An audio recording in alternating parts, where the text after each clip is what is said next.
કુંભ યોજાઈ રહ્યો છે। આ વર્ષે 12 વર્ષે મહાકુંભ યોજાય છે અને મહાકુંભની અંદર માત્ર દેશ નહીં પરંતુ દેશ વિદેશથી સાધુ સંતો, મહામંડલેશ્વરો, કિન્નરો, અનેક વિભૂતિઓ એ કુંભના મેળામાં આવે છે અને આજે જ આ મહાકુંભની વાત કરવી છે। મારી સાથે વાત કરવા ઋષિ ભારતી બાપુ આપણી સાથે લંબે નારાયણ આશ્રમથી જોડાયા છે। બાપુ નમો નારાયણ, જય ગિરનારી। જય ગિરનારી, ઓમ નમો નારાયણાય। બાપુ આજે આપ આવ્યા છો તો આપના પહેલાં તો કુંભની આજે વાતો કરવી છે, પણ એ પહેલાં એક આપણે આપણી સંસ્કૃતિને એક વખત યાદ કરીએ। જી જી, તો પહેલાં સ્વસ્તિ વાચનનો મંત્ર બોલું। ઓમ સ્વસ્તિ ન ઇન્દ્રો વૃદ્ધશ્રવાઃ સ્વસ્તિ નઃ પૂષા વિશ્વવેદાઃ સ્વસ્તિ નસ્તારક્ષો અરિષ્ટનેમિઃ સ્વસ્તિ નો બૃહસ્પતિર્દધાતુ। ઓમ શાંતિ શાંતિ શાંતિ। બાબુ ઘણો રાજીપો છે કે 12 વર્ષનો કુંભ યોજાઈ રહ્યો છે।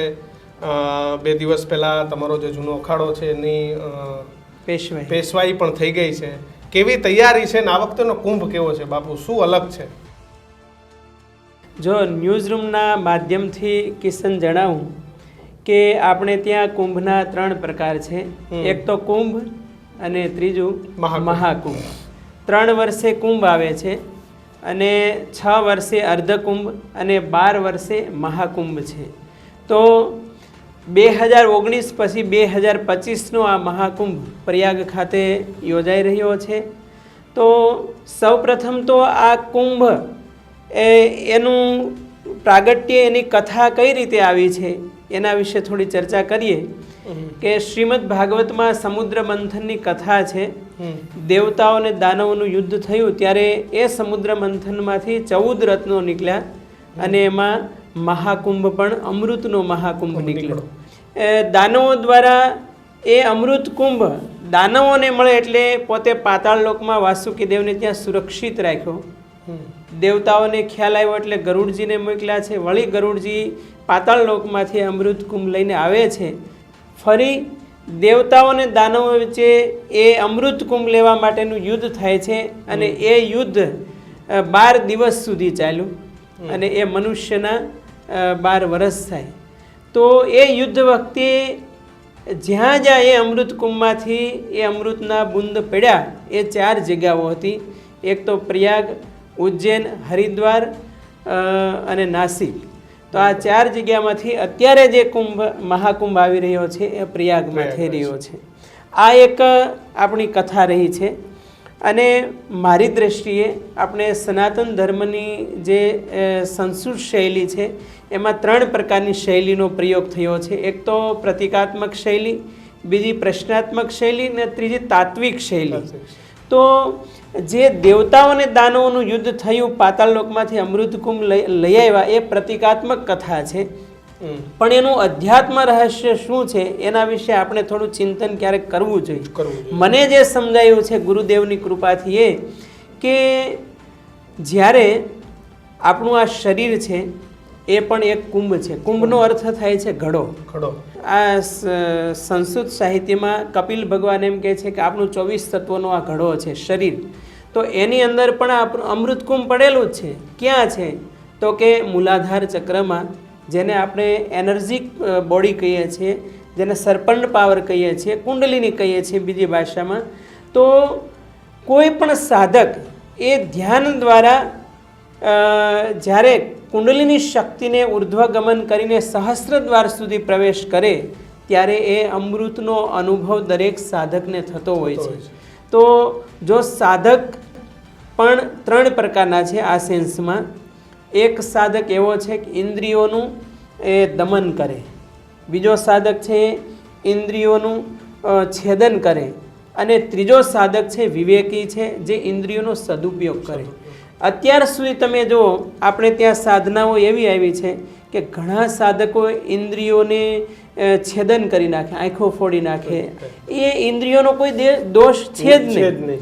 અને બીજા સાધકો એવા છે જે વ્રતાદિક કરીને શરીરને સૂકવી નાખે તો આપણા શાસ્ત્રોમાં એવી કથાઓ છે કે રાફડો થઈ ગયા હોય, હજારો વર્ષ સુધી સાધનાઓ કરી હોય માથે અને માટીને. છતાં પણ છેલ્લે એ વાસના અંકુરિત થાય છે. એટલે ગીતામાં કૃષ્ણ એમ કહે છે કે વિષયા વિનિવર્તન્તે નિરાહારસ્ય દેહિનઃ રસવર્જમ રસોપ્યસ્ય પરમ દ્રષ્ટવા નિવર્તતે, કે જ્યાં સુધી તમને તમારી ઇન્દ્રિયોને વિષયોનો સંયોગ નથી થતો ત્યાં સુધી તમે સારા ભગત, સારા સાધુ તમે સાબિત થઈ શકો. પણ જ્યારે વિષયોનો યોગ થશે ત્યારે તો તમારી અંદર પડેલી વાસનાઓ, ઈચ્છાઓ એ ભભૂકી ઉઠવાની છે અને ત્યારે પાખંડ દમ છે બહાર આવે છે.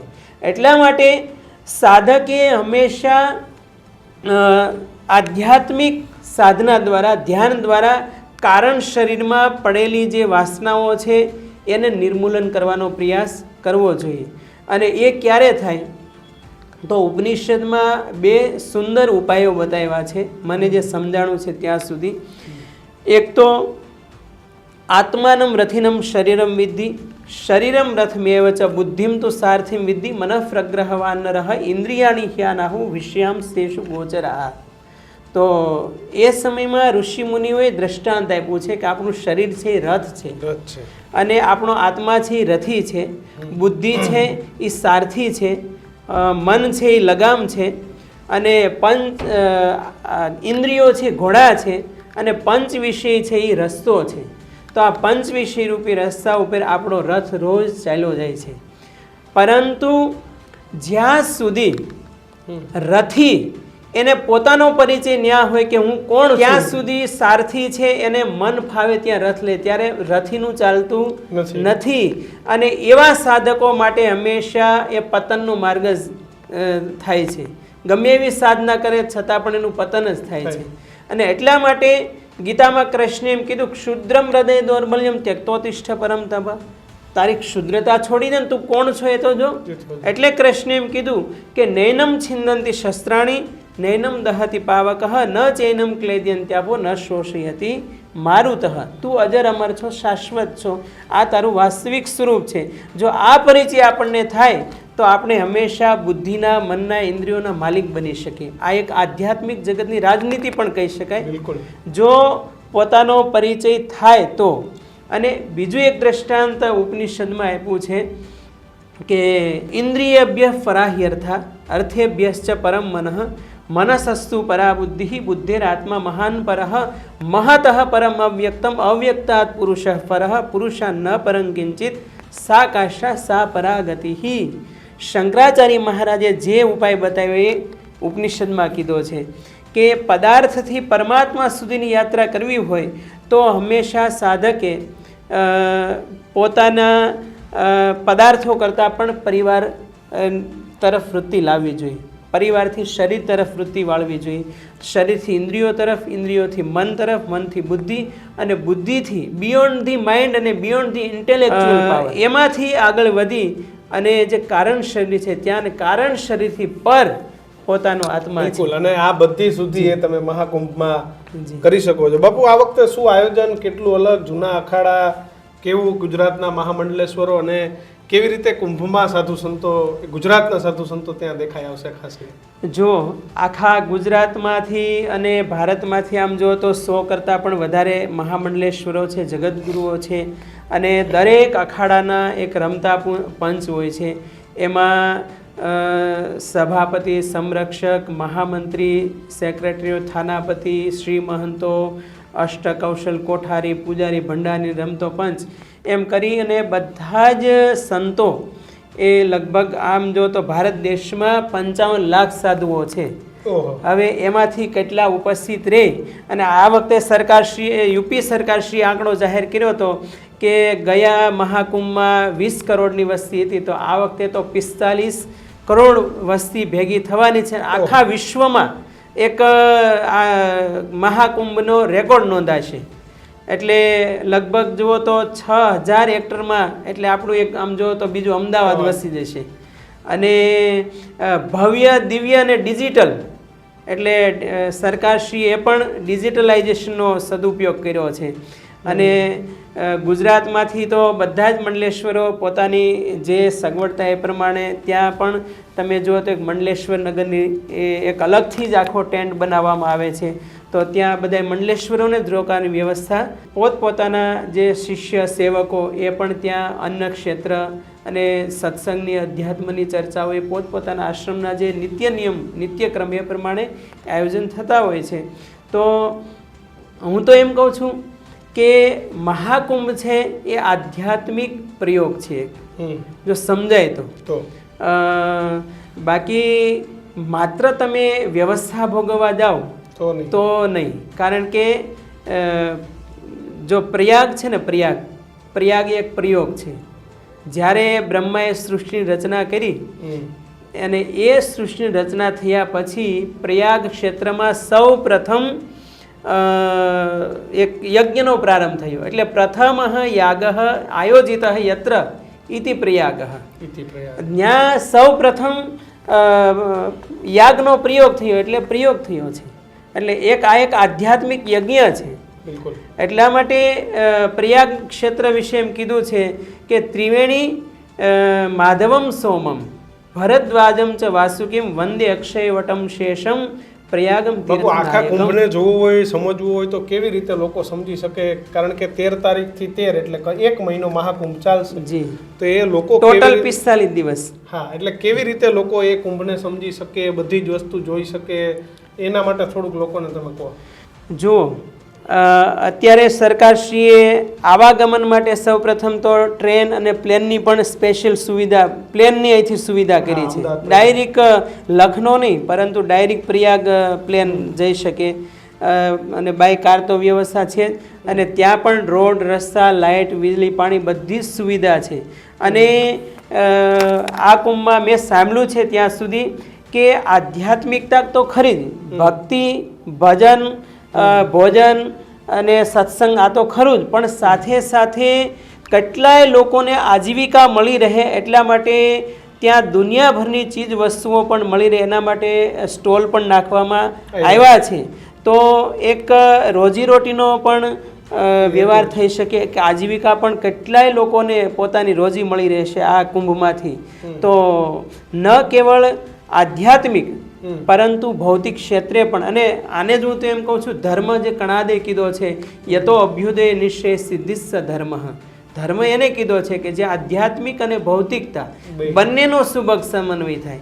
માત્ર આધ્યાત્મિકતાની વાતો કરી રાખે પરંતુ રોટી કપડા મકાનની વ્યવસ્થા જ ન હોય. બાપુ, આટલો જૂનો આપણું કુંભ, આપણે આ 4 વેદ, 4 શંકરાચાર્ય, આપણી આ કુંભ પરંપરા, તમને મને ખબર નહીં હોય કેટલા વર્ષોથી કુંભ મહાકુંભની પરંપરાઓ આવે છે. તો પણ કેમ જે અખાડા પ્રથા, એના જે આશ્રમ પ્રથા, એમાંથી લોકો એ અન્ય સનાતન ધર્મના માર્ગે જઈ રહ્યા છે.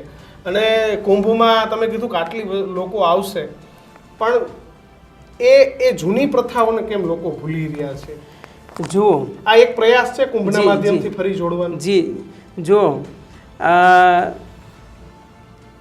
આપણે 3000 વર્ષ પૂર્વે પ્રવેશ કરીએ ત્યારે આખા વિશ્વમાં સનાતન હતો. 3000 વર્ષ પૂર્વે. પછી યહૂદી આવ્યો, યહૂદીમાંથી 2 ધારાઓ છૂટી પડી, ઇસ્લામ અને ક્રિશ્ચિયાનિટી. ઇસ્લામને આજે તમે જો તો 1500 વર્ષ થયા, પરંતુ આખા વિશ્વમાં બીજા નંબરની વસ્તી ધરાવે છે. અને ક્રિશ્ચિયનોને 2500 વર્ષ થયા, આજે વિશ્વમાં સૌથી મોટી વસ્તી છે. અને લગભગ 156 દેશોમાં એ લોકોનું નેટવર્ક છે. અને મુસ્લિમોનું તમે જો તો 56-57 દેશોમાં નેટવર્ક છે.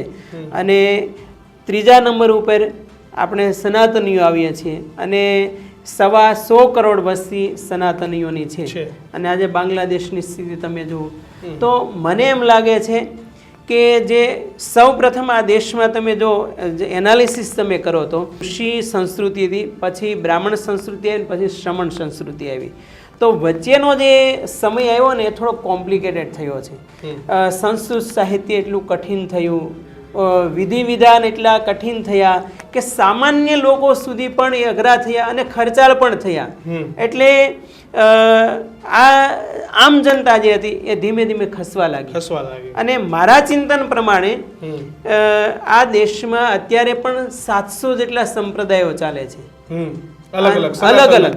અને એ ઉપાસના ભેદ આવ્યો, અને સંપ્રદાય ભેદ આવ્યો, અને સાથે સાથે આ દેશમાં તમે જુઓ તો ગુરુઓ પણ અલગ અલગ, જેમ શાસ્ત્રમાં કીધું કે મુંડે મુંડે મતિર ભિન્ના. મુંડે મુંડે મતિર. કેટલા સંપ્રદાયો, કેટલા ઈષ્ટદેવો, કેટલા ગુરુજનો, કેટલી અલગ અલગ વિચારધારાઓ. તો આને લીધે આપણો સનાતન ધર્મ જે છે એના તરફથી લોકો ધીમે ધીમે દૂર જતા રહ્યા. અત્યારે સૌથી સરળ માર્ગ કયો, સૌથી ઇઝી આપણે કઈ રીતે જઈ શકીએ, તો એટલા માટે સનાતનીઓ ધીમે ધીમે દૂર થતા રહ્યા. પરંતુ મધ્યકાલીન યુગમાં જે પ્રભાવશાળી સંતો થયા એણે એમ કીધું કે કબીરા કુવા એક હે પનિહારી અનેક, બર્તન સબ ન્યારે ન્યારે ભય લેકિન પાણી સબ મેં એક. આવી ઈશ્વર એક્યની વાત પણ કરેલી છે એ સમયે. અને એટલા માટે આપણા પ્રાચીન ગ્રંથોમાં પણ એમ કીધું એકમ સદ્વિપ્રા બહુધા વદંતી, એક જ સત્યનો